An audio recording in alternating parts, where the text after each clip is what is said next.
Enquanto nós achávamos que One Piece tinha um grande mistério, que eram os 800 anos atrás apagados, o famoso século perdido, descobrimos que agora existem três grandes eras. O século perdido ele é apenas a segunda era de One Piece, e a primeira era fica um certo mistério.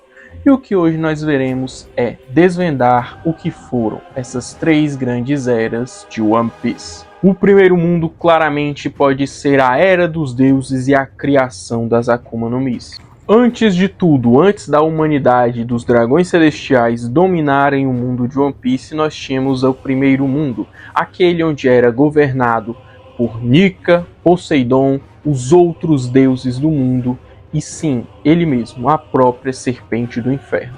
Antes da ascensão da humanidade dos dragões celestiais, nós tivemos uma era comandada pelos deuses.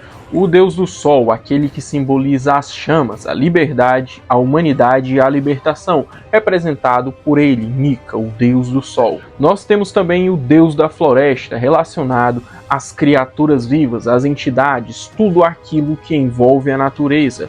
Um bom exemplo poderia ser Zunisha, aquele que carrega Zou em suas costas. Ele está diretamente relacionado ao deus da floresta. O deus da terra, que simboliza a ordem e a dominação, ele claramente pode estar voltado com as civilizações que viviam nesse mundo. E o deus do mar, que está ligado diretamente com a arma ancestral Poseidon, podendo o mesmo ser esse deus. E por fim, a serpente do inferno, a responsável pela queda do mundo e a ascensão dos dragões celestiais, provavelmente inspirado na figura de Insama. A humanidade insatisfeita tocou o sol proibido, os desejos dos homens se transformou nas Akuma no Mi que conhecemos. Vegapunk nos diz que as Akuma no Mi nasceram do desejo do homem. E como funcionam esses desejos? Não sabemos. Apenas alguém desejar a liberdade pode ter uma fruta que permita com que ele voa. Alguém que não queira mais sofrer preconceito pela sua raça ser discriminada, nasceria um Akuma no Mi do tipo humano? Um tipo normal? Alguém que não tem nenhuma raça definida, é apenas um humano comum? E alguém que deseja liberdade, que deseja lutar pelos outros, que é alguém que traga libertação, será Akuma no Mi de Nika, o deus do sol? Até o momento não sabemos apenas que as Akuma no Mi são separadas em três tipos. As paramécias são aquelas frutas que nos dão a possibilidade de dominar certas coisas, certas situações e até mesmo elementos. Um grande exemplo é a fruta do Law, a Opi Opi no Mi, a fruta da operação, que permite com que o Law faça uma sala de cirurgia, teletransporte objetos dentro dela e até mesmo faça cortes em pessoas sem que elas sintam. E nós temos as Zoans, frutas mitológicas que dão poderes de animais, aquelas Akuma no Mi que têm vontade própria. Vale lembrar que Akuma no Mi ancestrais, míticas, elas até têm as suas vontades próprias e elas mesmas escolhem os seus usuários. Do mesmo jeito que o Oz fala que a Akuma no Mi do deus do sol, Nika, a Hito Hito no Mi, ela tinha uma vontade própria tão grande que sempre que o governo mundial conseguia capturá-la, ela dava uma forma de fugir. Alguém a roubava, ela caía do navio, alguma coisa acontecia. Porém, o governo mundial nunca ficava muito tempo em posse dela. E as Akuma no Mi do tipo Logia, que são aquelas que imitam os poderes naturais. Elas são capazes de imitar os poderes dos deuses em seu estado mais puro. O fogo, a escuridão, o frio, o magma e até mesmo a luz. Onde nós temos o deus do mar se enfurecendo e fazendo com que aqueles que tocaram o sol proibido jamais possam entrar dentro dele novamente. A penitência para aqueles que desejam o poder dos deuses é nunca mais poder nadar. E assim, com a guerra entre humanos e deuses, o mundo perdeu seu equilíbrio.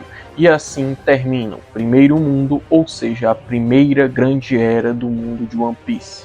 O século perdido, Joy Boy e a serpente do inferno. Muitos se falam sobre Joy Boy e Nika serem a mesma pessoa. As várias faces de mim. Mas na verdade são apenas reencarnações.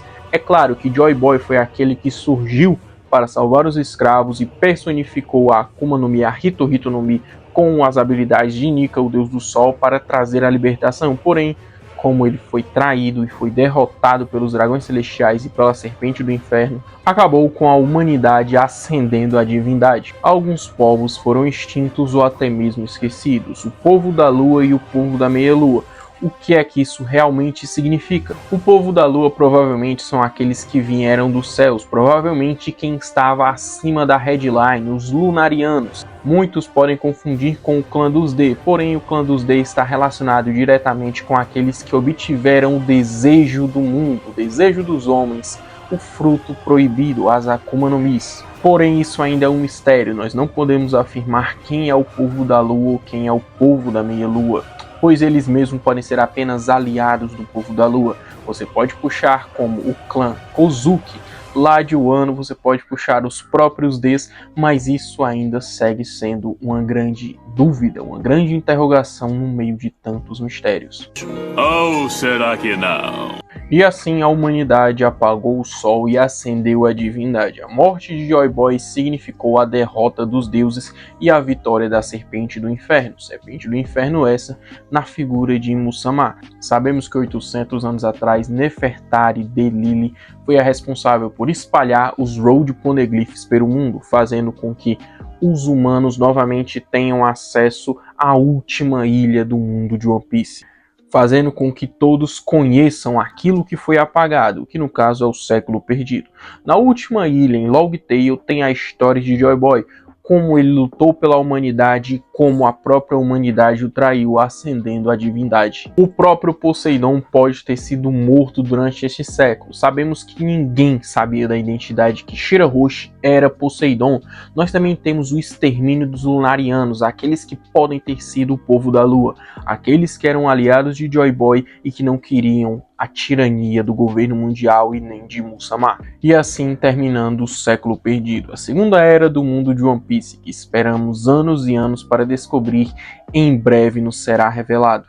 Ou será que não? O terceiro mundo é a grande era dos piratas criadas por Gold Roger, o homem que chegou à última ilha, o homem que tem o segredo do século perdido com si e a história de Joy Boy. Esse ciclo volta a se decidir, o homem desafiando os deuses. Luffy e os Chapéus de Palha desafiaram os dragões celestiais mais de uma vez. Isso só prova que os D podem sim ser o povo da lua, pois vale lembrar que é citado nas escrituras em Elbaf que as sombras inoportunas estão por aí. As sombras inoportunas podem ser basicamente os inimigos do governo mundial se aprontando para a sua queda. Nós temos Vegapunk, Robin e os revolucionários. Todos eles estão prontos para acabar com essa tirania. Todos eles estão cansados de tudo que o governo mundial, os Gorosei e Musama estão fazendo. E a voz da lua fragmentada nada mais nada menos que é a vontade dos D em ação. O deus do sol canta e ri. Luffy está seguindo os passos de Nika e de Joy Boy, libertando os escravos, fazendo com que o desejo dos homens se torne realidade. Ele libertou a ilha de Nami do controle de Arlong. Ele salvou Alabasta da tirania de Crocodile. Ele libertou o povo de Dressrosa da opressão de Doflamingo. E ele libertou o Wano do mal que Kaido estava causando. A liberdade do país dos samurais é dada por Joy Boy, aquele que Kaido queria se transformar. E com o despertar da sua Akuma no Mi, Luffy agora é a representação de Nika no mundo. Tanto é que os gigantes queriam ver, os gigantes queriam agradecer, os gigantes queriam presenciar a presença do Deus do Sol. E libertando os povos, fazendo com que os escravos tenham a liberdade, unificando o mundo, fazendo aqueles que trazem o preconceito serem os derrotados, acabando com a serpente do inferno e destruindo, enfim, os dragões celestiais e Musama. Luffy irá trazer a liberdade para todos, trazendo um equilíbrio para o mundo e fazendo com que se concretize a profecia. Eles com certeza se encontraram novamente.